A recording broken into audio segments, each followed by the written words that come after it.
Então, hoje, continuando a obra de Hamed, eu estou fazendo essa série no capítulo 2, isso, Aprendendo a Nos Amar.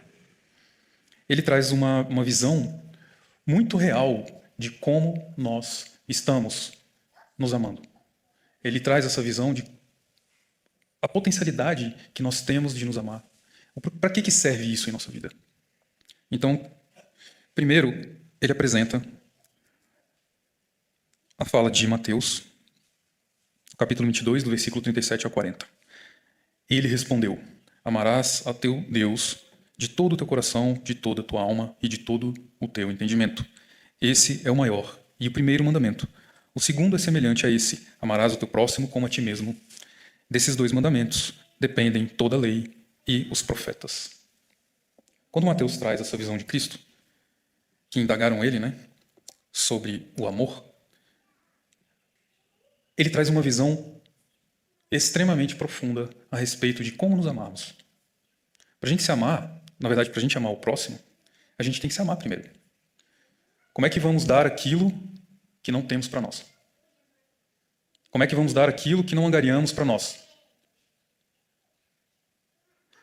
Só que antes de amarmos, tanto a nós como o próximo, nós temos que compreender a profundeza e o estado do amor que escolhemos para a nossa vida.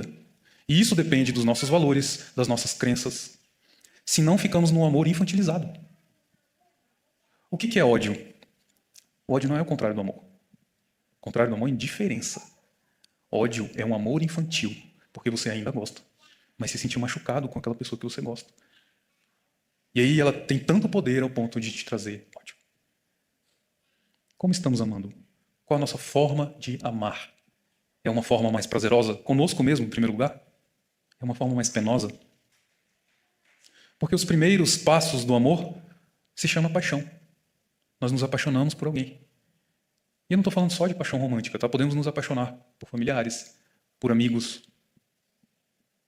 E às vezes essa paixão está cheia de infantilidade. Onde nos cegamos, aonde inconscientemente endeusamos o outro.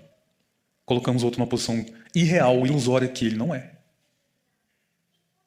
E aí adentramos num processo de dor. Quando a gente reconhece realmente quem o outro é, ou quando o outro não nos agrada, ou quando nos fere. Então, aprender a se amar é aprender, de fato, a olharmos tudo aquilo que temos dentro de nós. Nossas qualidades, nossos defeitos, nossas dificuldades, nossos erros, todo o nosso processo. Se não tivermos amorosidade conosco, não vamos nem querer enxergar o que temos de ruim. Vamos ficar burlando, fugindo, saindo fora de um processo que temos que participar. O nosso processo de entendimento de nós mesmos é o mais importante. Então, como eu sou psicanalista, eu vejo em vários atendimentos que eu faço. As pessoas não estão preocupadas com se melhorar. Ela quer melhorar o trabalho dela para ela se sentir bem, ela quer melhorar o esposo, a esposa para se sentir bem, ela quer melhorar a condição externa dela. Os filhos, os parentes, os familiares.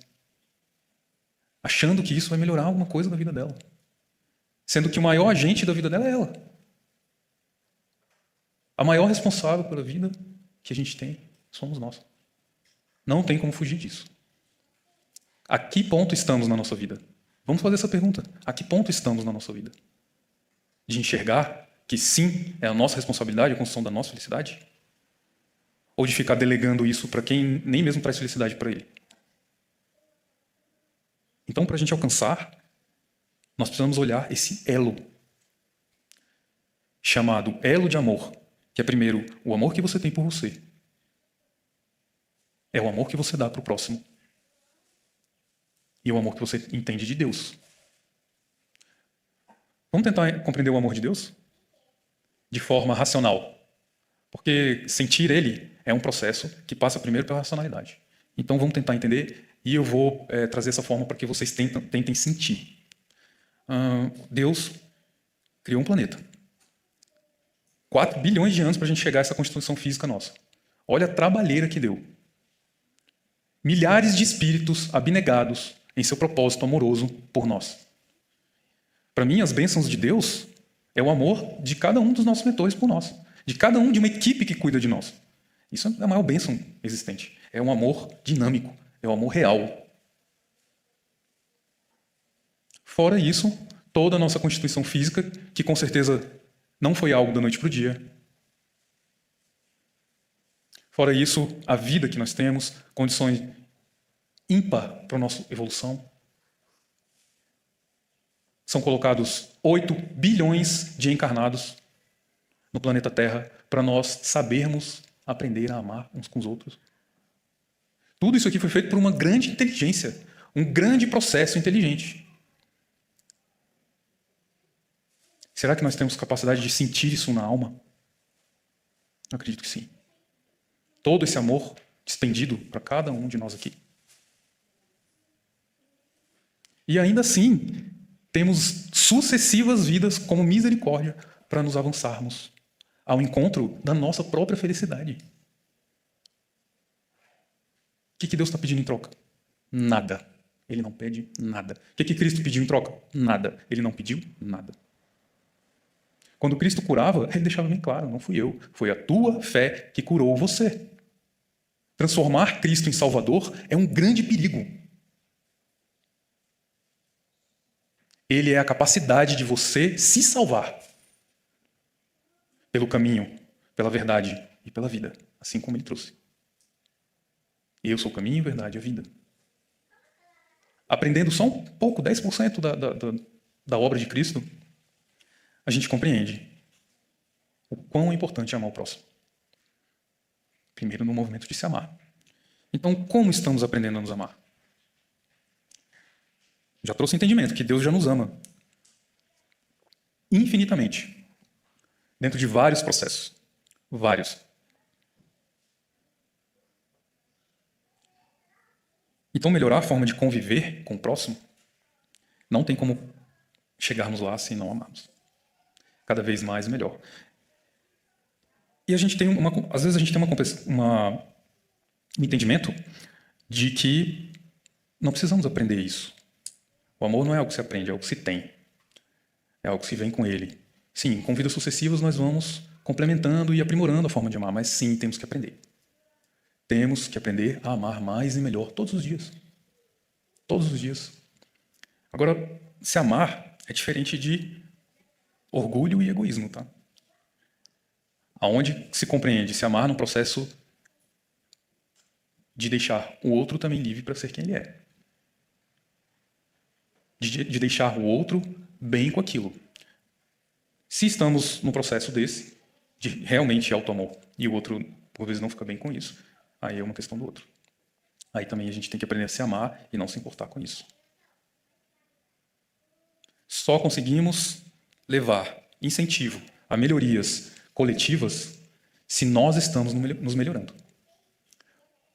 Estar em movimento de falácias na vida sobre si mesmo e verdadeiramente não sentir aquilo e não vivenciar aquilo, não está servindo nem para você.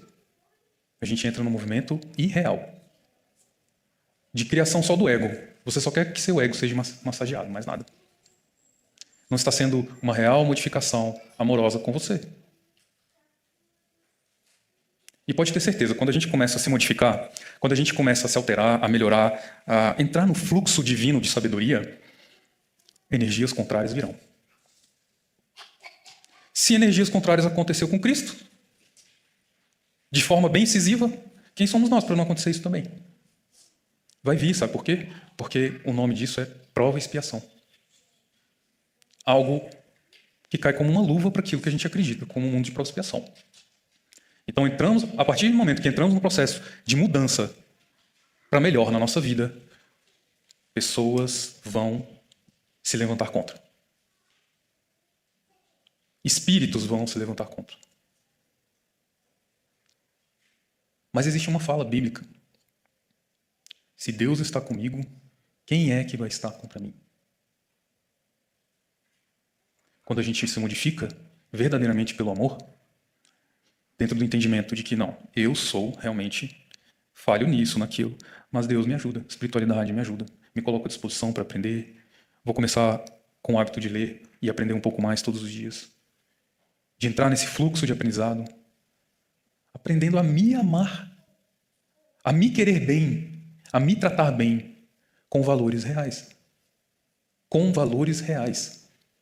Porque às vezes nós temos valores, e eu estava falando deles anteriormente, e agora eu vou aprofundar um pouco mais. Às vezes nós temos valores totalmente reais.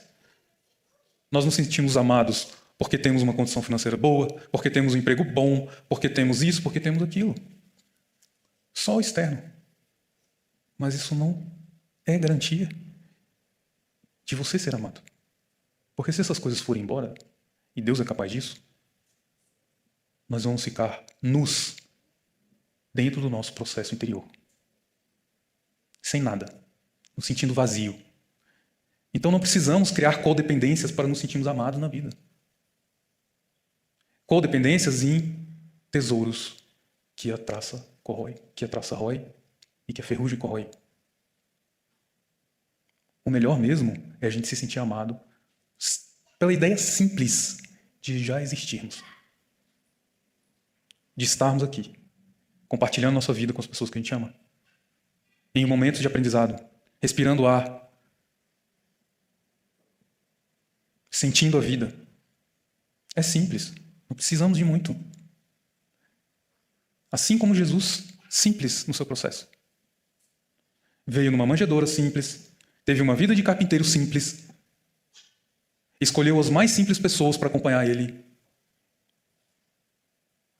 Porque a simplicidade, ela facilita o seu caminhar para a sua felicidade. Quanto mais temos externo, mais vamos complicando, mais vamos ter que despender tempo para pagar mais contas, para isso, para aquilo. Quanto mais temos internamente, essas questões vão sendo deixadas de lado. Então, engraçado que eu acompanho muito o Instagram, eu estou muito dentro dos processos de mídia social e acompanho um pouco. E eu vi uma história de um jogador de futebol, eu sou péssimo para nome, eu sou bom para fisionomia, então não lembro dele. Eu sei que ele é do Liverpool da Inglaterra. E ele, o último contrato dele foi de 27 milhões de libras esterlinas por ano. Foi o último contrato dele. E aí mostraram a vida dele. Um celular todo quebrado, um carro simples, uma casa simples. E aí foram perguntar, mas você tem esse dinheiro todo, o que você está fazendo com o seu dinheiro? Não, o meu dinheiro ele vai para a fundação de caridade da onde eu vim. Porque o povo lá no local da África é extremamente pobre.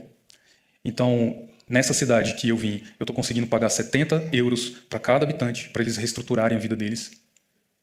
Eu estou conseguindo manter escolas de esportes. Eu estou conseguindo manter centros de alimentação gratuitos. Eu estou conseguindo manter tudo isso com esse dinheiro. Porque esse dinheiro aqui, no país onde eu trabalho, vale pouco. Mas lá, no país de onde eu vim, vale muito. O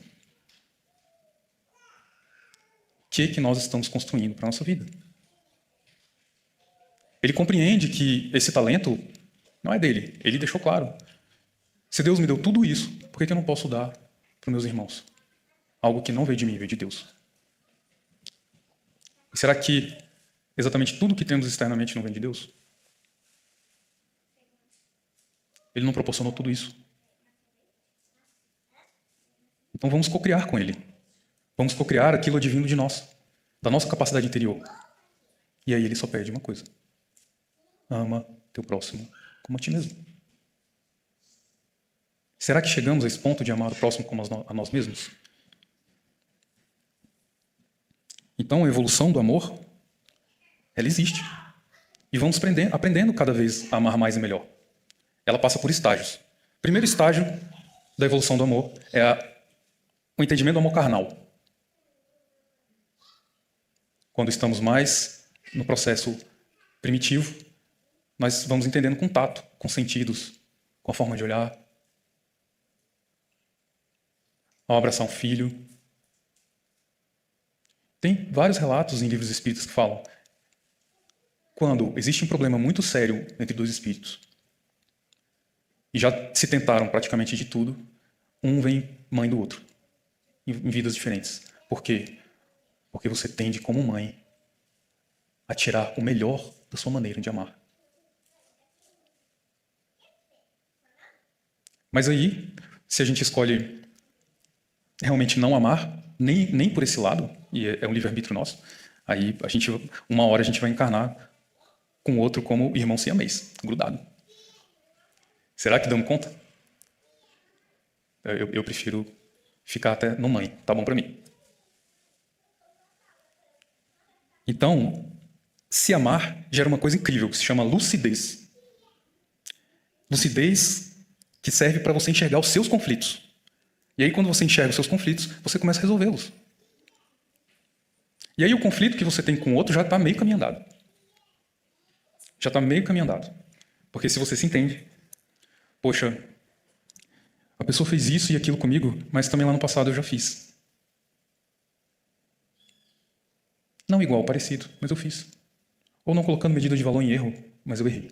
E aí a gente começa a nos entender. E aí a gente começa a ficar habilitado ao perdão. Esse é um movimento maravilhoso. Um dos que o auto-amor nos traz. Então, se amar gera lucidez na vida. Porque, na verdade, quando a gente não se ama, qual é o valor de medida que a gente tem que colocar para o outro nos amar? Será que a gente tem que exigir isso? Se a gente não tem nem pra gente? Poxa, eu não me amo, mas me ama. Aí a gente cai naquele erro crucial das relações. Carência, projeção, transferência. E aí a gente acha o tempo todo que o outro está enganando a gente. A gente acha o tempo todo que o outro realmente não ama a gente de fato. Porque nós não temos esse movimento com a gente de se amar. Se a gente tem uma crença tão grande que a gente não se ama, inconscientemente a gente vai ficar perguntando, mas por que o outro ama a gente? Se eu nem me amo. Eu não me amo, o outro vai me amar? Como assim? E aí a gente começa a entrar numa perdição eterna, interna. A gente fica perdido, confuso, sem compreender realmente o que está acontecendo com a gente. E aí o que acontece? Geralmente, passamos de companheiro para companheiro e não ficamos ali, aprendendo com aquela pessoa, conhecendo aquela pessoa. Porque gera uma coisa muito ruim que impede o caminhar para a sua felicidade, chamada medo. Então temos que ter esse cuidado. Então o amor, quando você se ama, você está compreendendo o valor da sua liberdade. Liberdade de pensar, liberdade de falar, de sentir. Porque se você se ama, você é amoroso com você. Então você tem isso para dar para o outro. E aí você vai usar essa liberdade com sabedoria. Você vai saber falar com o outro de forma carinhosa, amorosa, respeitosa. Olha o quanto é importante se amar. E aí a gente começa a cortar pessoas tóxicas da nossa vida. Pessoas que nos fazem mal. Porque a gente já sabe que a gente merece. Não, eu não mereço isso. E isso não. Tchau. E seguimos em paz. Nós ficamos aptos a desconstruir as nossas crenças limitantes. Desconstruir crença limitante é algo importantíssimo. Porque enquanto você está numa crença que te limita, como a essa que a falta de auto-amor te dá, que você acredita que o outro também não tem capacidade de te amar, você não consegue avançar. Você não consegue avançar. Entre outras crenças limitantes que temos. Ah, eu não vou conseguir isso. Ah, eu não posso fazer isso. Ah, o meu medo me trava aqui. Medo é uma crença limitante fortíssima. E outra questão que nos livra é de obrigações infrutíferas. Onde a gente se prende em algo que a gente não gosta de fazer. Ah, mas eu tenho que ficar aqui por causa de dinheiro. E aí você não está no seu propósito. Ah, mas eu tenho que ficar aqui por causa disso, por causa daquilo. Cadê a sua parte libertadora, superior da sua vida? Você está deixando de lado. Cadê a sua fé? Cadê a sua fé em você? Porque à medida que você vai se amando cada vez mais, você vai aumentando a fé em você mesmo. Deus é cheio de fé por nós. Mas se a gente não comunga com a fé dele, que é a fé em nós mesmos, fica complicado. E aí vamos complicando cada vez mais. Então, se amar é um processo simples. Deus mostrou isso quando enviou seu Filho, chamado Cristo, para experimentar dentro da humanidade todas as intempéries da vida. E ele escolheu sempre ser simples. Tanto que, até hoje, em algumas religiões, eles não acreditam que ele foi Messias. Ok, tudo bem. Respeitamos. Por quê? Porque ele não foi rei. Rei da matéria. Rei do que eles conseguem ver com os olhos. Não com a alma. Não com o sentimento. Não além. E está tudo bem. Nós estamos no nosso processo. Muito válido. Para finalizar, vou deixar uma mensagem para vocês.